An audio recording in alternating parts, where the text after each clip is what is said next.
Welcome to the PayTrace Power30. For those of you that are new to this call, these are quick 30-minute sessions that are going to talk a little bit about PayTrace and some of the faces behind the company. Today we have a very special guest. Our CEO is joining us, Scott Judkins. Welcome, Scott. Thank you, Sam. It's an honor to be here. So it's an honor to have you. I'm super excited to have our call today.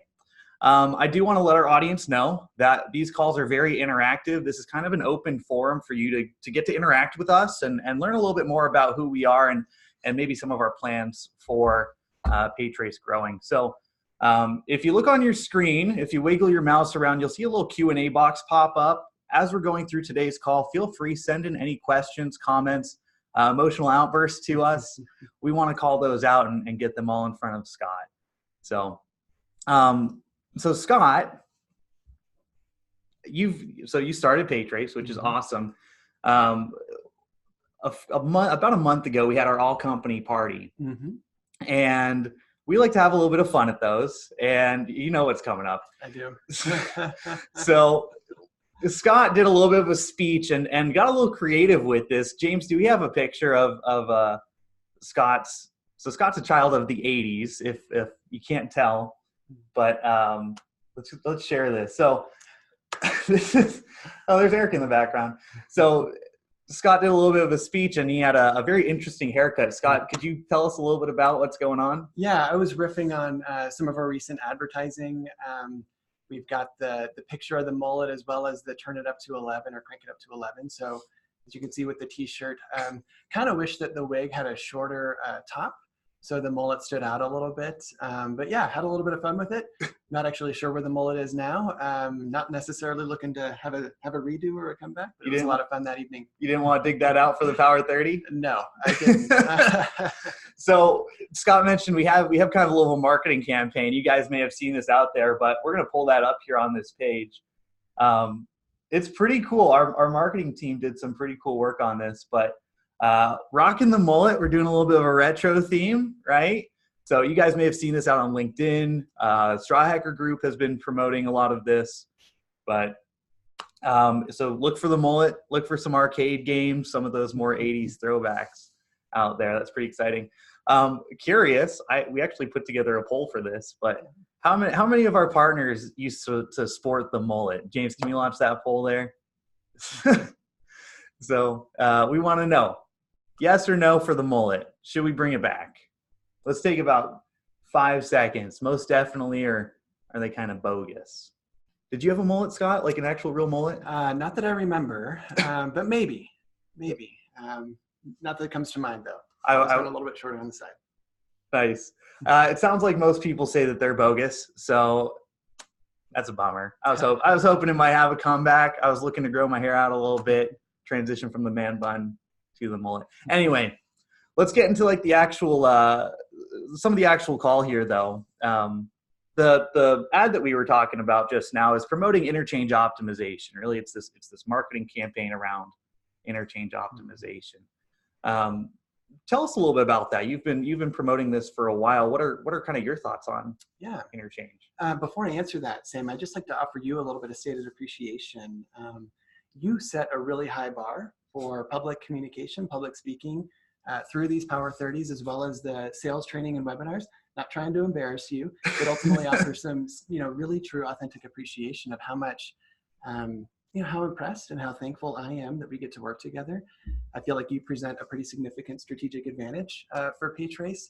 And I'm just thankful that we're on the same team, that we get the opportunity to work together. So thank you, Sam. I appreciate that. I feel like my face might be turning a little red, but yeah, that means a lot, Scott. I appreciate that quite a bit. So interchange optimization, the way that I think about it is ultimately focusing on the quality of the transactions data to minimize processing cost and generate savings.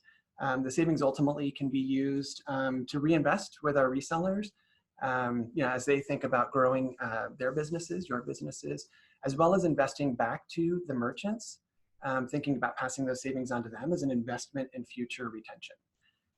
We can talk about sort of what it looks like in practice, but really it is focusing on the quality of the transactions data. Right.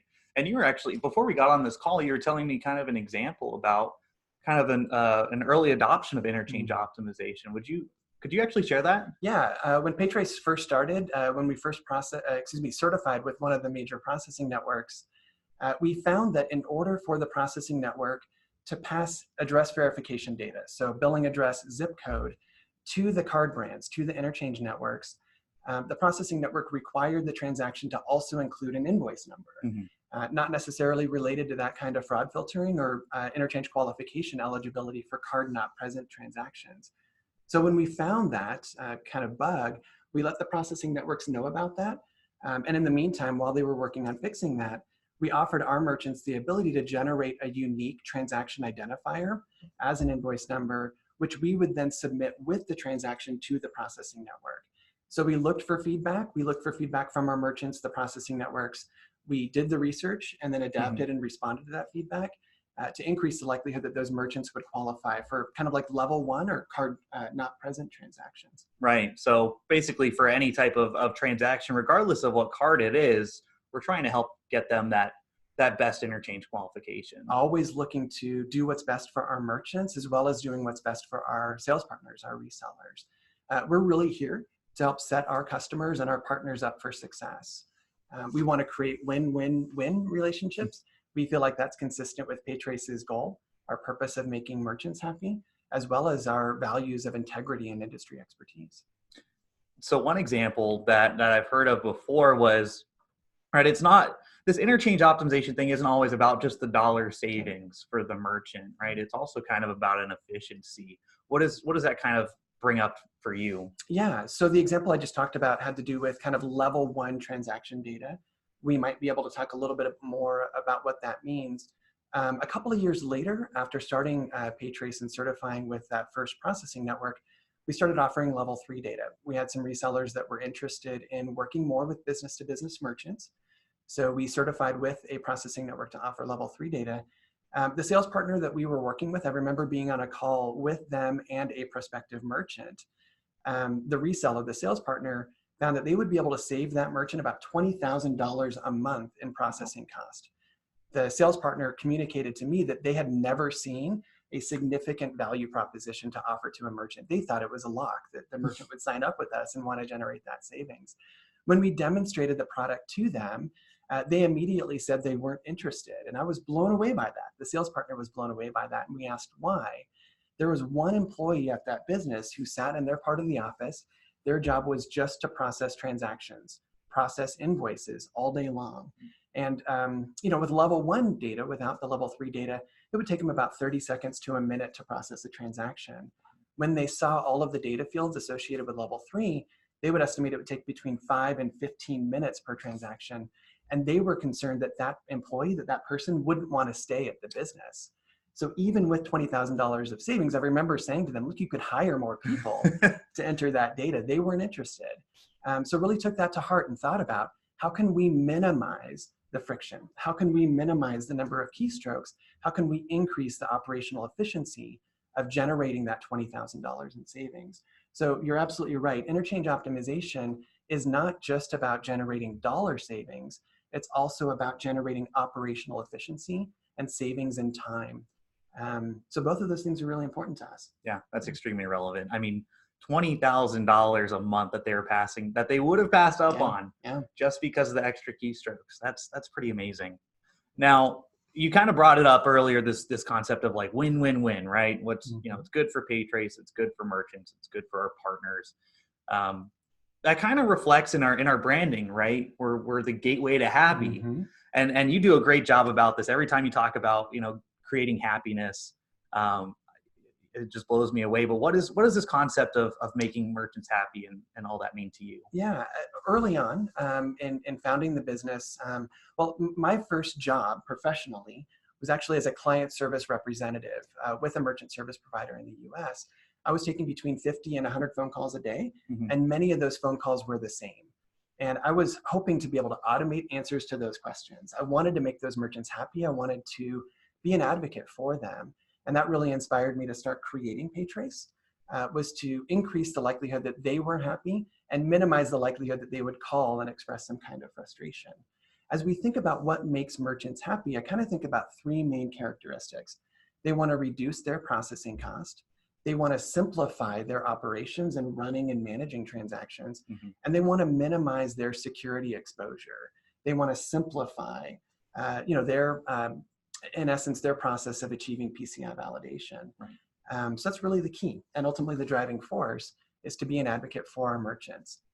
If we think about our business model, we work with merchants in partnership with our sales partners, merchant service providers.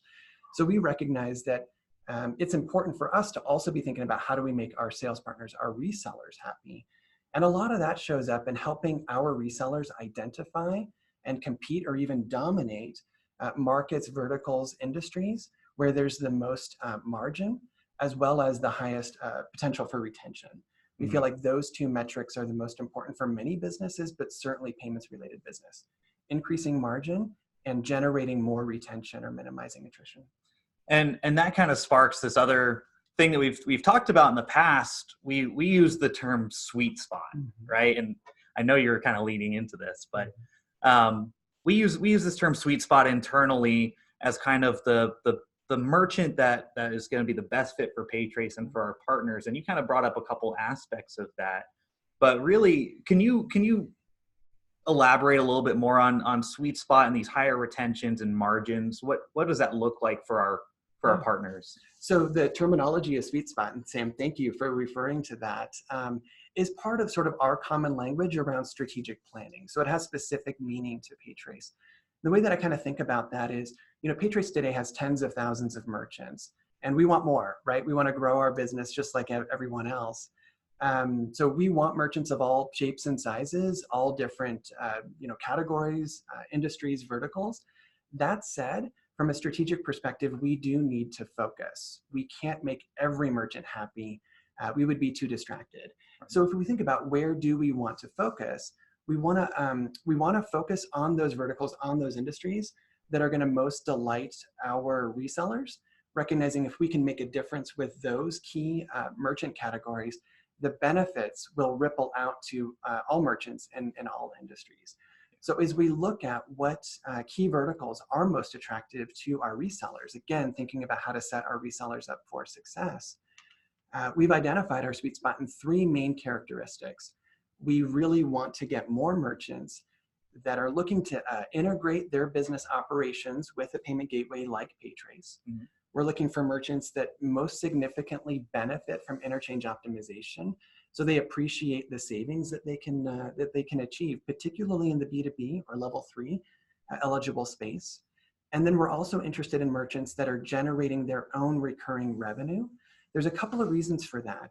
In the modern economy, we believe that merchants that are generating recurring revenue are the most likely to grow and sustain their business, keep their business open. So those merchants are less susceptible to natural sources of attrition, like going out of business. Right. There's also an element of generating recurring revenue where those merchants are looking to store their payment data for recurring and repeat transactions. So if we can store that data with them, again, on behalf of our sales partners, it makes those merchants stickier. Right. Obviously they can export that data, but there's a level of sophistication that the merchant needs to attain in order to be able to export that data in a PCI validated way. So all of those characteristics make the merchant more profitable for our sales partners and increase the retention rates for them as well. So just to kind of recap on that was a lot of really good information. So the three key points that we think are a really good fit for us are going to be using the stored customers, right? Keeping them on file, having some type of integration to their processes. And an integration can mean anything from a QuickBooks integration, a CRM integration, right? And then lastly, ones that are taking advantage of interchange optimization. That's right. Yeah. If I could maybe just expand on that a little bit. Sure. So great job, Sam, in working to memorize the key characteristics of our sweet spot. Again, three main categories that you just listed. When I think about interchange optimization, where are the greatest opportunities to shift from maybe a non-qualified to a qualified transaction? And that's clearly in the B2B space. I mean, we see merchants on a regular basis saving like a full percentage point in using our product as opposed to using another product that doesn't focus so much on interchange optimization. I mean, that's real savings, particularly when those B2B transactions are, above $10,000, which they oftentimes are. When we think about integration, I mean, certainly what we really are talking about is software integration. So integrating the merchant's ERP system, their business operation system into our API. There are other forms of integration that we appreciate as well.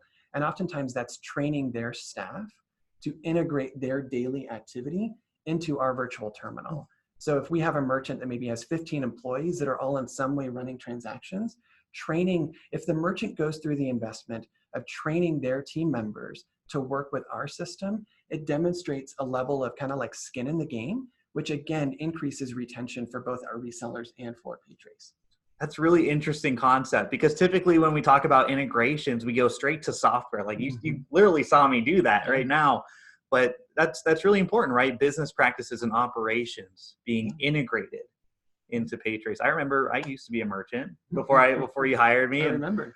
And you know, if somebody told me that we were switching from PayTrace to something else, I would have been probably pretty upset, to be honest, just because that was part of my daily routine. So that really resonates. Yeah.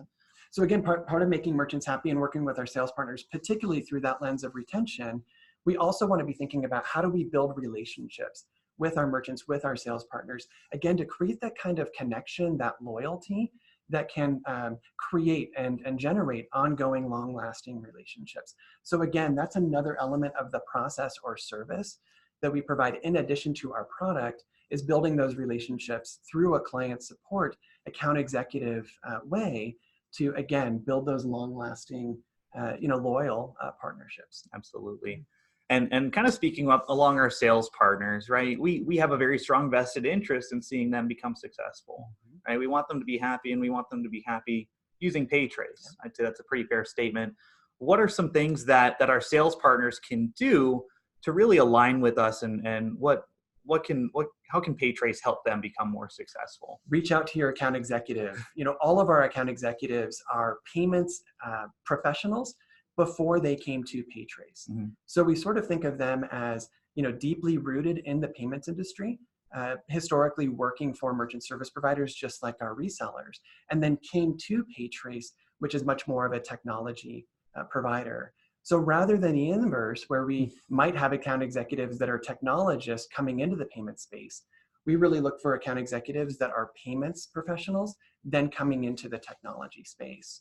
All of them are very versed with Interchange, things like chargebacks, things like where are the pain points, the friction that merchants experience, so that they can help our sales partners, they can coach our sales partners, and partner with them to speak to the solutions that we offer in conjunction with our sales partners to set our resellers up for success. So again, reach out to our account executives. They're excited, interested in working with all of you, and continuing to grow both of our businesses together. Yeah. So we've actually had a few of them on this call, right? Michael, Marcy, Vince, and now Randy. They're very eager to talk to you guys. We want to grow with you. We want to align with you. We actually put together a poll. So if we want to launch that really quick, which of you guys would be interested in having some of those conversations with our team, right? To kind of grow that strategy. So let's go ahead and launch that. Take about 10 seconds. This will give us a good idea, we can reach out to you, follow up with you, and start having those conversations. Mind if I offer a couple things more? Yeah, let's do it. So both Travis Naccarini and Eric Jenks have also been in previous Power30s. And again, Sam, kudos to you for leading this effort, along with Janelle and James in our marketing group, to really provide this communication and create faces to go along with our name and attaching that to our brand and our purpose. I want to give a lot of credit to both Eric Jenks and Travis for building such a strong team of account executives and building relationships with our sales partners to help scale our business along with our resellers. Yeah, that's awesome. So we'll close down that poll. Thank you guys for your engagement on that. Now, I want to get into questions here in a minute, but I think one thing a lot of our partners on this call are interested in is kind of what's PayTrace's vision, Scott? What's really your vision for PayTrace moving into the future? Yeah, absolutely. Whenever I think about the future, I always look to kind of current state and what matters most to PayTrace. What is our current strategy that PayTracers have aligned around? What do we agree upon? Certainly our purpose of making merchants happy is our driving force. I don't really see anything in our future that would deviate from that. Again, as we talked about another strategic element, our sweet spot, again, working with merchants that value integrations, value level 3 interchange optimization, and generate their own recurring revenue. We think about how can we get more and more of them. Of those 3 characteristics, again, we think the most valuable, the thing that we do most uniquely or the best of our competitors is interchange optimization. So we think about how can we further grow penetration, dominate that industry, as well as support the card brands as they try to help or convert more and more businesses stepping into the credit card space. So we effectively want to dominate the domestic volume of level 3 eligible funds that are settled. Yeah. And you've shared this terminology, kind of this internal language. We use a term called BHAG. Yep. Could you maybe just talk a little bit about that and how that ties in with our vision? Yeah, so BHAG, BHAG is another terminology from our strategic plan. Again, Sam, thanks for adopting this and bringing our strategic material to life. It stands for Big, Hairy, Audacious Goal. It comes from really a business leader, Jim Collins, who wrote a book, Good to Great. Imagining several of you probably have heard of it, if not read it. Again, our BHAG is to dominate, to process the majority of Visa and MasterCard's, the card brands, domestic level 3 volume. So part of that is we want to grow our share of the B2B space, the volume that we process on level 3, really level 2 and level 3 eligible transactions, faster than the card brands are growing in general. We feel like we're doing what's right for the card brands as well as our sales partners and PayTrace as a whole. Yeah, that's awesome. Yeah. That's really cool vision. Now I want to take a few minutes. We've got a little under 10 minutes left. We've got some questions coming in. So guys, again, if you have questions, we're going to kind of come on a first come, first serve basis. So if you can get those in quicker. Let's go ahead and scroll down here. It looks like one of my questions disappeared. A couple questions here from Douglas. And well, he just has a kind of general question. I mentioned QuickBooks. He's asking, can we integrate into QuickBooks? Our marketing team talked about that, but do you want to just share a little bit on kind of integrations and PayTrace? Yeah, certainly again, in the B2B space, we're thinking about which third-party softwares, software vendors, integrators is the common language that we use. As we're thinking about which of those products, which of those services B2B merchants use, again, third-party ERP systems, accounting systems, QuickBooks, SAP, Salesforce are all pretty significant ones. So we think about how can we work with those third-party software providers to deepen our relationship, to further strengthen the integration, the quality of the data that they provide to us, to take advantage of our full functionality. Yeah, absolutely. Now, Douglas also has a separate question regarding the account executives, right? And he's asking, do the account executives have the autonomy to refer business to a processor of their choice? So kind of our team referring merchants to somebody else. Can you talk a little bit about kind of our partnerships and how that's formatted? Yeah, it's a really good question. And I might actually bring in one of the tools that we use at PayTrace. We refer to it as the decision line continuum. So thinking about a decision, who owns that decision, who contributes to that decision, and maybe who's informed of that decision. As I think about which processing network a merchant uses, I really think of that being the sales partners, the resellers' decision because they own the merchant account, the merchant relationship. That said, we really want to offer a lot of guidance and coaching and contribution into that decision making to inform which processing network will likely provide the best service, the best interchange eligibility for that merchant's needs. So again, our account executives have deep payments experience and they understand our products' interaction with the processing networks, which of them support certain functionality, which of them have same-day funding as an example, and are really interested in looking to offer guidance into informing that decision. Yeah, absolutely.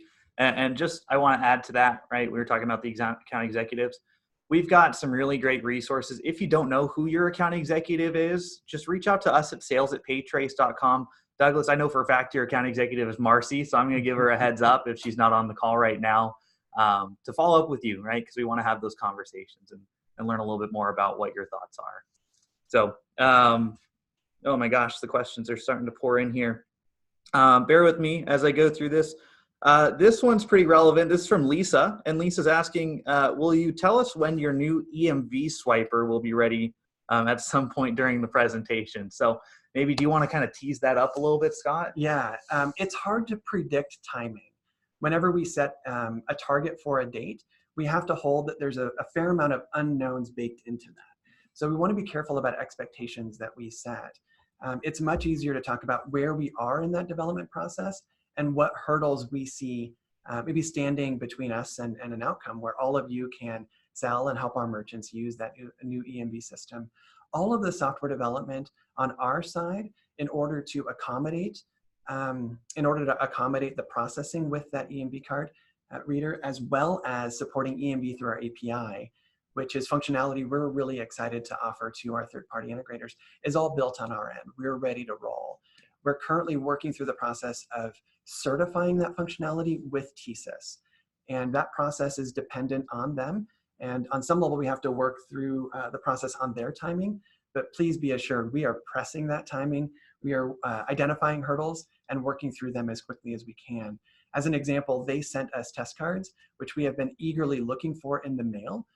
We looked in the mail yesterday, found that they were there, had a celebration within the office, and one of our product analysts, Amy, immediately started running those test transactions using those test cards. Our goal was to have the certification scripts completed so that they were on TSYS's desk this morning, and they could get back to us hopefully later today or tomorrow to keep that ball going. So my hope is that it's very soon, within days, probably more weeks. If it's months and quarters, yeah, I won't be as happy as I'd like to be, and I imagine none of us at PayTrace will, and I think by extension our merchants and resellers may not be as happy as we'd like you all to be. Yeah, so I think it's fair to say we feel like we're on the cusp of getting this rolled out. And we brought it up on the last Power30 that we had with Travis Nakarini, our director of biz dev. And he encouraged anybody that's interested in joining a beta test on this EMV, if you want to get this in your merchant's hands sooner than later, again, reach out to us, reach out to your account executive, because we can get that going much quicker the more people that we have enrolled in this. Yeah. I'd love to talk about some of the benefits of using that new card reader. And at the same point, Sam, I'll let you drive where we focus. And many of you probably already have heard of the long list of benefits that comes along with the ID Tech Augusta reader. Yeah, and we're gonna have a lot more calls on that here in the future. Great. But we have a few minutes left, and I want to tackle a couple more of these before we let you go to it. One that came up, it's from Matthew. Is a question kind of around the data integrity of how PayTrace does level 2 and level 3 data. I'm actually really excited about this question, but how do PayTrace's fields that we utilize reduce risk and therefore qualify these level 3 transactions? Yeah, absolutely. So again, coming back to what interchange optimization is, I think this is kind of exploring how do we do that? How do we achieve those optimal or preferred qualified interchange categories to generate that savings? Again, it really comes down to focusing on the quality of the data that we transmit with those transactions. So the way that shows up in several ways is to work very closely with the processing networks to understand their specifications, to communicate with them back and forth to understand what those certifications or ultimately specifications look like in practice. Mm-hmm. Another element is really looking for feedback from many different layers.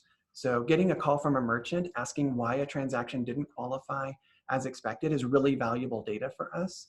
Hearing from all of our sales partners like you, again, asking why a transaction did not qualify as expected, talking with the processing networks, getting feedback from them, and even getting feedback directly from the card brands.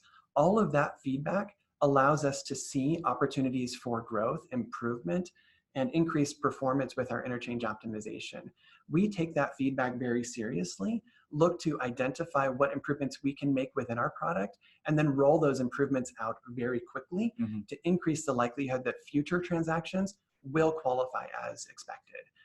Another element that helps achieve interchange qualification is our support, helping to train our merchants and our sales partners about what data really moves the needle. I would also offer that there are specifications with the processing networks and the card brands that are not always clearly identified. For example, a description exists on each line item of level 3 data. Not sure if that's getting a little bit too technical, but we have found that if that description value starts with a space character, the transaction won't qualify as expected. We can't find that in any documentation. So we learned about that through feedback, kind of asked the question, like, why would a merchant ever, start a description value with a space? And it's copying and pasting, right? So again, integration can help simplify that. But if a merchant's using 2 different systems, they may copy the description from one system, paste it into PayTrace. Right. We don't think a transaction should downgrade just because they copied and pasted with a space. So our system has been adapted to look for spaces within the description value and remove them, to trim those spaces off, to get to the true intent of that description value and get, achieve higher, better interchange qualification. Yeah. All this to say is that I think our technology from the data that we have is extremely reliable, right? Level 3 processing is extremely complex. If it's complex to a lot of you guys that are experts in this space, it's going to be complex to the merchants, right? And that's something that we're looking to solve. And yeah, we want to make it as simple as possible. Really, absolutely. We want to solve the problem of interchange optimization. We want to make it so obvious that people don't necessarily even know that it's happening. They just know that they're running transactions very quickly and they're getting better rates than they've ever experienced before. That's awesome. Yeah. Well, last question. We're going to end it on a light note, but Jarek wants to know, dark or light beer? Oh, good question. Probably somewhere in between or leaning towards light. A little less maybe filling as an example, but still having lots of flavor. And I would put it there. Love it. Yeah. So just kind of to wrap this up, we do have a way that you can get a hold of Scott after this or get in front of the rest of our team. If your question wasn't answered today, or if you have some follow-up and you want to schedule maybe a strategic meeting, fly out to Spokane, CEO@paytrace.com. Absolutely. Yeah, reach out to CEO@paytrace.com. I look forward to hearing from you and continuing to build relationships with all of you. I would specifically say reach out to CEO@paytrace.com if you're interested in further aligning your business's strategy with PayTrace's as well. We'd love to work with you and continue to develop our strategy around yours and vice versa. Cool. Yeah. Well, Scott, thank you again so much for hopping on this call today. If you're up for it and we didn't scare you away, we'd love to invite you back out for round 2 sometime. I'd love to. Hopefully I'm not boring any of you. I have a lot more to share. And Sam, thank you so much for teasing that out during this meeting. I really appreciate it. Awesome. Well, thanks, Scott. Thank you, everybody, for hopping on this call, and have a fantastic rest of your week.